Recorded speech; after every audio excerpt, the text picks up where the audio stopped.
क्या मैं आपकी कोई हेल्प कर सकता हूँ? नहीं, आप इज एवरीथिंग ओके? मुझे किसी की हेल्प की ज़रूरत नहीं है। ये आपका मसला नहीं है। ज़हीर साहब का बस नहीं करता तो मेरे अंकल से पैसे निकालते। कितना कैश चोरी हुआ? लेकिन था कौन वो अमीर ज़्यादा? 50,000 ऊपर से ड्यूटी भी सारा की थी जब। मेरी बला से मेरी तो टेंशन तली। बाबा जान, ना तो उसने वो वीडियो बनाएंगे ना उसने वायरल की है। Are you interested in that girl? Not at all. अब ऐसा क्यों कह रहे हैं? किस लड़की में? दूसरों का हक मारकर हासिल करने वाली कामयाबी जुर्म तो किया है ना उन्होंने सर। ये बात तो आप भी जैद और अलैना को एक्सपेल किया जाएगा। कामयाबी नहीं होती। आप ये बात अपने बेटे को कैसे समझाएंगे? वही जो तुम्हारा फ्यूचर तबाह करने पे तुली हुई है, कौन? ज़ारा। जहां तुम्हारा अपना करियर दांव पर लगा हुआ है। अपनी जिंदगी के मोस्ट क्रूशियल मोमेंट में तुम फेवर उस लड़की को दे रहे हो। और She was just caught up in the heat of the moment. जबकि आपने आज तक खुद अपनी सगी औलाद का हक मारा है। आपके बेटे को उसकी गलती की सजा मिल रही है। there will be consequences for that. You've done something wrong.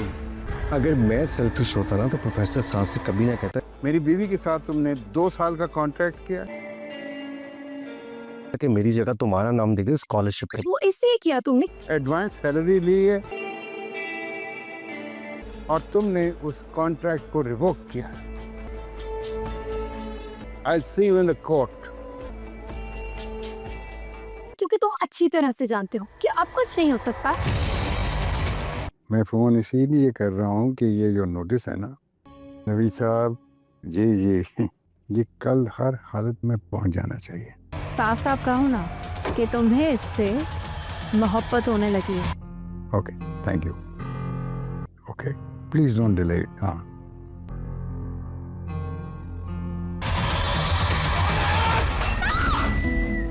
हमारा कोई सगा बाप होता तो वो भी यही करता। मैंने आपसे कोई फेवर नहीं ली। आपने जो किया अपनी बेटी के लिए किया। ड्रामा सीरियल नीली कोठिया बागे बहुत ज्यादा इंटरेस्टिंग होने वाला है, जिसमें ज़ैद बिगड़े हुए कामों को सुलझाने की कोशिश करेगा। सबसे पहले ज़ैद ज़ारा को वो स्कॉलरशिप दिलवाने की कोशिश करता है जिस पर ज़ारा का हक था। वो प्रोफेसर साद के पास जाता है और बड़ी मुश्किल से अपने नाम की जगह ज़ारा का नाम करने को कहता है। अपनी तरफ से तो वो अच्छा ही कर रहा होता है, लेकिन ज़ारा फिर भी उसे सेल्फिश होने का ताना देती है। तो ये सुनकर ज़ैद गुस्से से कहता है, अगर मैं सेल्फिश होता तो प्रोफेसर साद को कभी ना कहता कि मेरी जगह तुम्हारा नाम दे दें स्कॉलरशिप के लिए। ज़ारा फिर भी उसकी अच्छाई को ना समझते हुए कहती है, वो तुमने इसलिए किया क्योंकि तुम जानते हो अब कुछ और तो हो नहीं सकता। जब ये बात अकबर अली को मालूम होती है कि उनका बेटा ज़ैद उस ज़ारा की वजह से मुश्किल में पड़ गया है, तो अकबर अली ज़ारा को धमकाते हैं कि मेरे बेटे का कैरियर मत खराब करो। मेरे बेटे के खिलाफ तो तुम्हारे पास कोई सबूत नहीं है, लेकिन मेरे पास तुम्हारे खिलाफ है। मेरी बीवी के साथ तुमने 2 साल का कॉन्ट्रैक्ट साइन किया है और एडवांस सैलरी भी ली है। यहाँ पर वो ज़ारा को धमकी देकर चले जाएंगे। जबकि नेक्स्ट सीन में हम देखेंगे कि अकबर अली अपने वकील से बात करके नोटिस ज़ारा के घर भिजवा देंगे।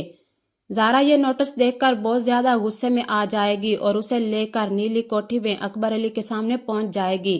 वो कागज फाड़कर अकबर अली के मुंह पर दे मारेगी। यहाँ पर ज़ारा बहुत ज्यादा हिम्मत से काम लेते हुए अकबर अली के सामने खड़ी हो जाएगी और आग बगोला होते हुए कहेगी, दूसरों का हक मार कर हासिल करने वाली कामयाबी कामयाबी नहीं होती। आप ये बात अपने बेटे को कैसे समझाएंगे, जबकि आपने खुद आज तक अपनी सगी औलाद का हक मारा है। ज़ारा का ये रवैया और हिम्मत देखकर अकबर अली भी हैरान रह जाएंगे। दूसरी तरफ अलैना ज़ैद के साथ ज़ारा को देखकर कहेगी, सच तो ये है कि तुम्हें भी इससे मोहब्बत होने लगी है। इस तरह सब की बातें सुन सुनकर ज़ैद भी डिप्रेशन में आ जाएगा। अब आगे देखते हैं ज़ैद कैसे इन सब मुश्किलात को सुलझाएगा।